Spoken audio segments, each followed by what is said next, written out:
नमस्कार साथियों, कैसे हैं आप सभी। उम्मीद करता हूं कि आप स्वस्थ होंगे, सुखी होंगे और आनंदित होंगे। श्री रामचरितमानस में आपका स्वागत है। हम श्री रामचरितमानस को पढ़ते हुए एक व्यक्ति के भीतर कितने गुण हो सकते हैं और एक व्यक्ति कैसे एक आम व्यक्ति से भगवान बन सकता है, कैसे जो है वो सारे गुणों को अपने भीतर समाहित करके वो अपने लिए और समाज के लिए जो है उपयोगी साबित हो सकता है। जब हम श्री रामचरित मानस को पढ़ते हैं और श्री राम के चरित्र पर ध्यान केंद्रित करते हैं तो ये पाते हैं कि श्री रामचंद्र जी कितने शांत थे, कितने जो है उनमें धैर्यता थी। अगर हमारे भीतर भी शांति और धैर्यता आ जाए तो आप बड़े से बड़े मुश्किल को भी बड़े आसानी से टैकल कर सकते हैं, मैनेज कर सकते हैं।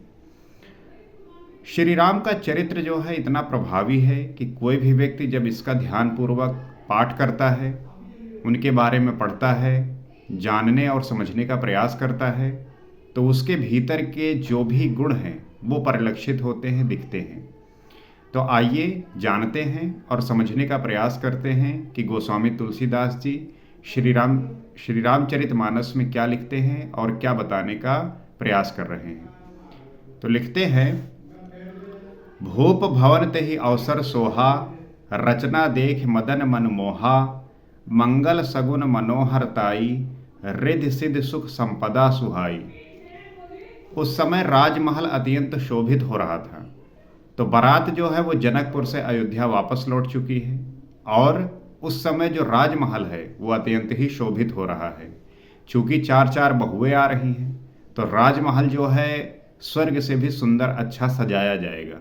जाहिर सी बात है, आप देखते होंगे कि जब दुल्हन लिवाने जाते हैं, बारात वापस आती है तो घर को जो है बहुत अच्छे से सजाया जाता है, हर तरीके की व्यवस्थाएं होती हैं ताकि जो है उस व्यक्ति को जो एक अननोन घर में आया है उसे जो है वो सब कुछ प्राप्त हो सके जो उसने एक्सपेक्ट किया है, जो उसने अनुमान लगाया है। उसकी रचना देखकर कामदेव का भी मन मोहित हो जाता है। ऐसा जो है रचना हुआ है, इस प्रकार से राजमहल को सजाया गया है कि कामदेव भी जो है उनका भी मन मोहित हो जाए। और मंगल शकुन मनोहरता, रिद्धि सिद्धि सुख सुहावनी संपत्ति। तो मंगल शकुन हो रहे हैं, मनोहरता है, मन जो है चुरा गया है, मन मतलब है ही नहीं अब किसी के पास अपना। और रिद्धि सिद्धि, जहाँ पे इस प्रकार की सकारात्मक ऊर्जा होती है, सदैव जो है आपके भीतर कुछ प्राप्त करने की उत्कंठा होती है, तो रिद्धि सिद्धि भी वहाँ जो है विद्यमान होता है।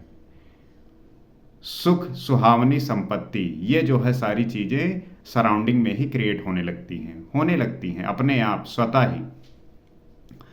जन उछाह सब सहज सुहाए, तनु धरि धरि दशरथ ग्रह छाए, देखन हेतु राम वैदेही, कहौ लालसा होई न केही। और सब प्रकार के उत्साह आनंद मानो सहज सुंदर शरीर धर धर कर दशरथ जी के घर में छा गए। दुनिया के जितने भी आनंद हैं, जितने भी उत्साह हैं, मानो सहज सुंदर शरीर धर करके जो है दशरथ जी के घर में छा गए। जब दुल्हन जो है ससुराल अपने जाती है पहली बार, तो देखते होंगे कि बारात के बाद जो है घर का जो माहौल होता है वो बड़ा ही आनंद, उत्साह और हर तरीके से जो है व्यवस्थित होता है। वहाँ पे सारी सुख, सारी संपत्ति, रिद्धि सिद्धि जो है विद्यमान होती है।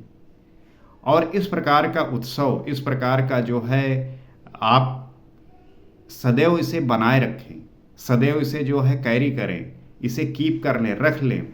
उसके लिए जो है सदैव आपको जो है अपने मन की जो दशा है उसे ठीक करनी होगी।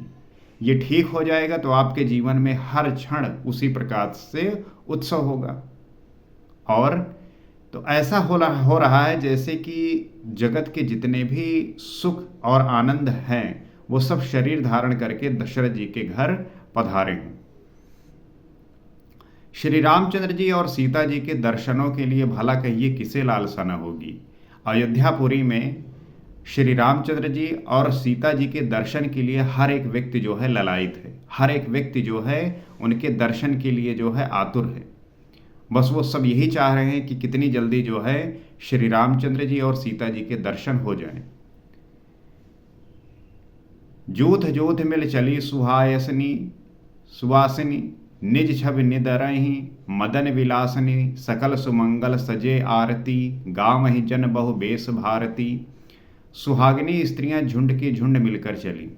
आप देखते होंगे जब बारात वापस आती है तो जो सुहागिन स्त्रियां होती हैं वह दुल्हन को जो है देखने के लिए, बारात को देखने के लिए, लोगों को जो है देखने के लिए वो जो है साथ में झुंड के झुंड मिलकर चलती हैं। जो अपनी छवि से कामदेव की स्त्री रति का भी निरादर कर रही हैं। उनकी छवि इतनी सुंदर है कि कामदेव की जो पत्नी रति हैं उनको भी जो है निरादर कर रही हैं। उनका छवि इतना सुंदर है, वो इतनी उत्साहित हैं, वो इतनी प्रफुल्लित हैं, वो इतनी प्रसन्न हैं कि उनके प्रभाव से कामदेव की जो पत्नी रति हैं वो उनका भी जो है आदर नहीं हो रहा, वो भी जो है उस समान नहीं है। सभी सुंदर मंगल द्रव्य एवं आरती सजाए हुए गा रही हैं, मानो सरस्वती जी ही बहुत से वेश धारण किए गा रही हों। इस प्रकार से बहुत सारे जो सुंदर मंगल द्रव्य हैं, आरती सजाए हुए जो है वो सब गा रही हैं, मानो सरस्वती जी जो है वो बहुत से वेश धारण किए जो है गा रही हों। स्वागत के लिए जो है स्त्रियां मंगल द्रव्य और आरती जो है इकट्ठा करती हैं ताकि जो है वो स्वागत कर सकें। इसको आपने जो है अपने घरों में देखा होगा। जब आप इस प्रकार से कहीं लौटते हैं, कोई काम सफल करके लौटते हैं या जाते हैं, तो आप जो है ये पाते हैं, आप जो है ये देखते हैं कि कैसे जो है उस व्यक्ति का स्वागत होता है। आप देखे होंगे थाली में जो है मंगल द्रव्य लेके आरती जो है आपकी की जाती है, हुआ ही होगा। भूपति भवन कोलाहल होई, जाई न बरन समय सुख सोई, कौशल्यादि राम महतारी, प्रेम विवश तन दशा बिसारी। राजमहल में आनंद के मारे शोर मच रहा है। जाहिर सी बात है कि चार चार बहू आ रही हैं, तो राजमहल में तो जो है आनंद का शोर मचेगा ही। जितनी स्त्रियां हैं वो सब आनंदित हैं, प्रसन्न हैं। उस समय का और सुख का वर्णन नहीं किया जा सकता। ये वैसा समय है कि गोस्वामी तुलसीदास जी कह रहे हैं कि इसका वर्णन ही नहीं किया जा सकता। ये इतना आनंद और उत्साह से भरा है कि यहाँ पे जो है हम इसका वर्णन कर ही नहीं सकते। आप भी ऐसे कभी सिचुएशन में रहे होंगे, कभी ऐसे क्षण में रहे होंगे जहाँ पे आपके जीवन में जो है ऐसा आनंद फुटा रहा होगा कि ऐसा लगा होगा कि ऐसे इससे अच्छा क्या ही हो सकता है। वहाँ पे आपके सारा जो विचार है, जो मन है आपका गायब हो गया होगा। आप सिर्फ आनंद के ही भाव में रहे होंगे। उसी को जो है आनंद कहते हैं, उसी को सुख कहते हैं। कौशल्या जी आदि श्री रामचंद्र जी की सब माताएं प्रेम के विशेष वश होने से शरीर की सुध बुध भूल गई हैं। कौशल्या जी और कैकेयी, सुमित्रा सभी जो है इतना प्रसन्न हैं, इतना आनंदित हैं कि सब जो है अपनी सुध बुध शरीर की भूल गई हैं। जब आप बहुत प्रसन्न होते हैं तो आपको फर्क ही नहीं पड़ता कि आपका शरीर कहाँ जा रहा है, आप क्या कर रहे हैं, कहाँ बैठे हैं, क्या खा रहे हैं, क्या कर, इतने आनंदित होते हैं कि सब भूल जाते हैं। जैसे मान लीजिए कि आप जो है किसी काम के लिए बहुत मेहनत कर रहे हैं। मान लीजिए किसी एग्ज़ाम की आप तैयारी कर रहे हैं, या नौकरी पाने के लिए तैयारी कर रहे हैं, या कोई एग्ज़ाम क्लियर करने के लिए तैयारी कर रहे हैं। तो जब आपका रिजल्ट आता है और जब आप देखते हैं और आपका नाम उसमें होता है, तब शायद ही उस समय आप अपने आप को ध्यान में रख भी पाएंगे कि आपका शरीर है, आसपास कौन है, सब भूल चुके होते हैं। वो ऐसी खुशी, वो ऐसा आनंद का पल, वो ऐसा जो है समय जहाँ पे जो है आप सब कुछ भूल चुके होते हैं। उसी प्रकार से कौशल्या जी और अन्य माताएं जो है अपने आप को भूल चुकी हैं, क्योंकि चार चार बहुएं आ रही हैं। सब प्रसन्न हैं, आनंदित हैं, सब तरीके से जनक ने स्वागत किया है, तरह तरह की जो है चीज़ें भेजी हैं, वो सब जो है देखेंगी और सुनेंगी। दिए दान विप्रन विपुल, पूज गणेश पुरार, प्रमुदित परम दरिद्र जन, पाई पदारथ चार। गणेश जी और त्रिपुरार शिव जी का पूजन करके उन्होंने ब्राह्मणों को बहुत सा दान दिया। उसके बाद जो है वो माताएं गणेश जी और त्रिपुरारी भगवान शंकर जी की पूजा करके ब्राह्मणों को जो है बहुत सा दान दिया। वह ऐसी परम प्रसन्न हुई मानो अत्यंत दरिद्री चारों पदार्थ पा गया हो। वो इस प्रकार से प्रसन्न है जैसे कोई दरिद्र व्यक्ति जो है वो सब चीज को प्राप्त कर लिया हो और आनंद में जो है उछल रहा हो। ये कथा बड़ी ही सुहावनी है, ये कथा बड़ी ही मनोहर है, ये आनंद देने वाली है, आपके मन को प्रफुल्लित करने वाली है, हृदय में जो है उल्लास भरने वाली है और आपको जो है सदैव एक सकारात्मक ऊर्जा से जो है भिगो देती है।